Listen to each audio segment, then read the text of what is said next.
In today's lesson from Unit 2.1, our focus is on isosceles triangles and the theorems that go along with those triangles. First of all, do you remember how we define an isosceles triangle? An isosceles triangle is defined as a triangle with at least two congruent sides. So keep in mind, according to this definition, an equilateral triangle can also be called an isosceles triangle. An isosceles triangle consists of a vertex angle, two base angles, two legs, and a base. So we're going to label this diagram at right. So I'm going to say that line segment TR is congruent to line segment TI. The two sides of a triangle that are congruent are called the legs.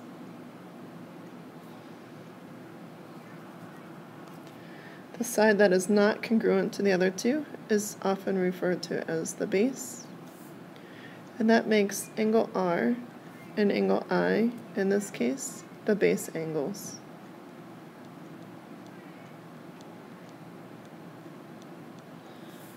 Okay, so this is a base angle over here, this is a base angle here, and that leaves us with angle T, which has to be the vertex angle. So the angle that's not congruent to any other angle is referred to as the vertex angle. In the isosceles triangle theorem, we say if two sides of a triangle are congruent, then the angles opposite those sides are congruent. So I'm going to draw a little picture here to illustrate this. If you see in a picture that you have a triangle where two sides are marked congruent, let's give these guys some names. So if we are given that line segment AB is congruent to line segment AC, then we can take away from that angle B is congruent to angle C, because angle B is opposite side AC and angle C is opposite side AB.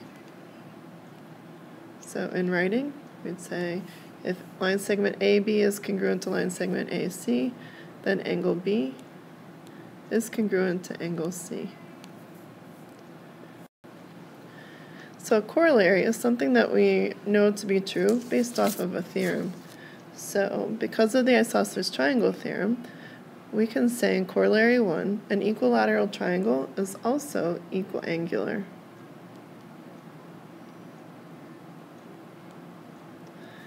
And you know me, I like to illustrate things. So if we know that all three sides of a triangle are congruent, let's draw a bigger triangle.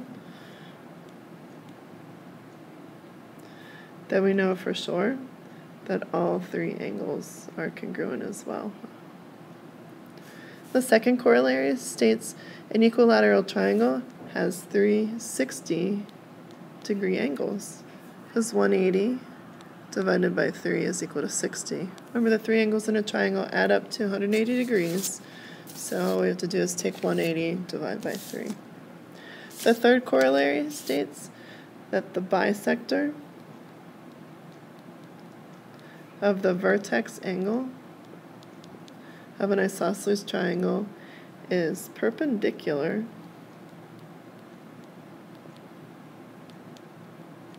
to the base at its midpoint.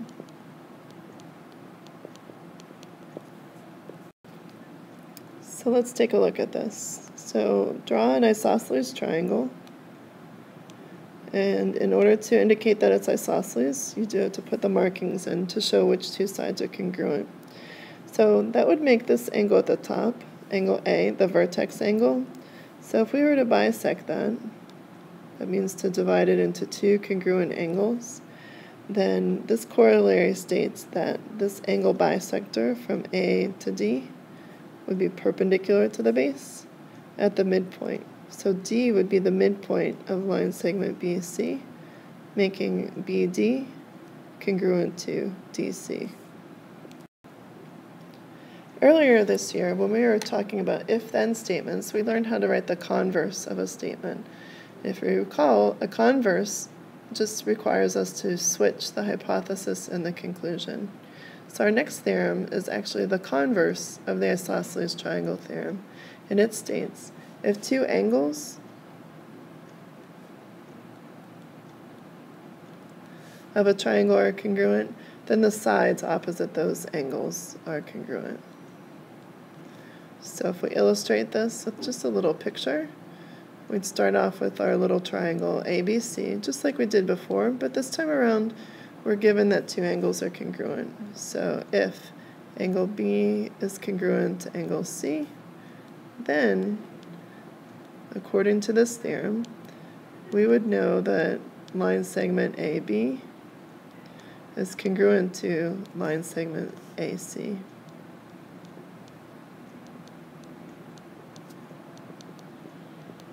Okay, so see how that's in reverse order as compared to our first theorem for today. Okay, there's a corollary to this, and it says that an equiangular triangle is also equilateral. And that's just the converse of our earlier corollary about an equilateral triangle being equiangular. All right, next we're going to do some practice problems with the theorems and corollaries that we just talked about. Anytime I see a problem, like in number 1, where two sides of that triangle are marked congruent, I go ahead and I mark in the angles that will be congruent. Remember, if two sides of a triangle are congruent, then the angles opposite those sides are congruent. So I know that this angle measured right here is 50 degrees.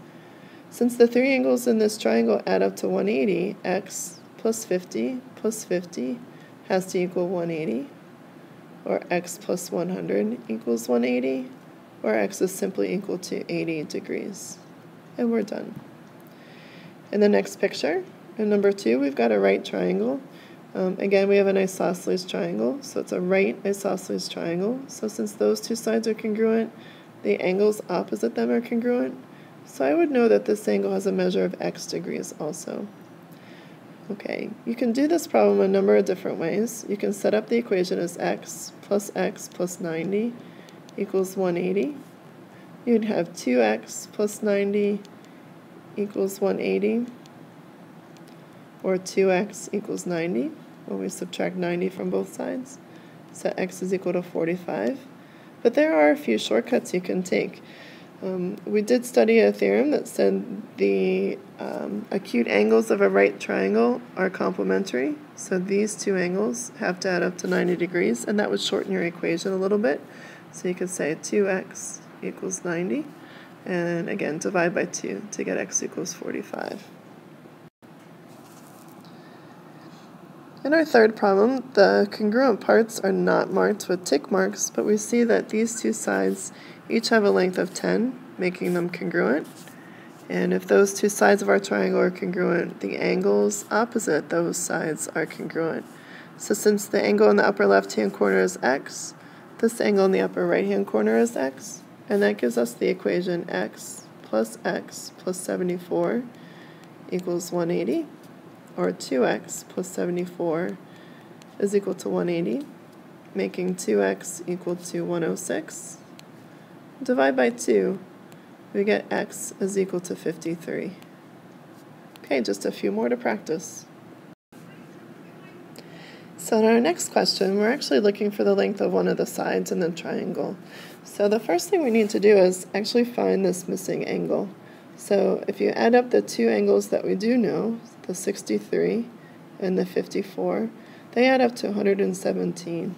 If you take and subtract that from 180, because the sum of the three angles in a triangle is always 180, when we subtract, we get 63 degrees.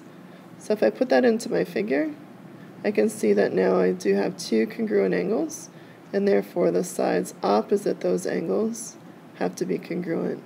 And our final conclusion is that x must be equal to 11.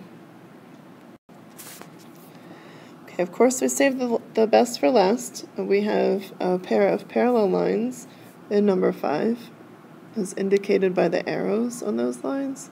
And those parallel lines are cut by two different transversals. Before we really get into that though, look at this triangle in the center, from here over and from here to here. And you see that this is an isosceles triangle. So that would mean that the base angles are congruent here. Okay, now back to the parallel lines. When we have two parallel lines being cut by a transversal, we know that we get lots of different angle pair relationships that are true. The one that we want to use is the fact that alternate interior angles are congruent. So this angle up here that I just marked, congruent to here, are alternate interior angles formed by parallel lines. So that angle inside of the triangle, right down in this corner, must also have a measure of 2x degrees. Okay, on the other side, again, we have these two parallel lines cut by this transversal on the upper part, so alternate interior angles are congruent. So this angle must be 90 minus x. Since those two angles are the base angles in our isosceles trapezoid, we're going to set them equal to each other and then solve for x. Just to make sure we can see that that's a 2 and not a 3 in front of the x. Okay, so set 2x equal to 90 minus x, and then let's solve for x. Take and add x to both sides. We get 3x is equal to 90, x is equal to 30. And you can check it by plugging it back into the original problem. So if we plug that 30 in for x up here, this angle would be 60. Sorry about that. So this would be 60. And plug 30 in here for x where it says 2x, that would be 60. Each of these angles inside the triangle would also be equal to 60. And that makes this angle at the top 60 degrees as well.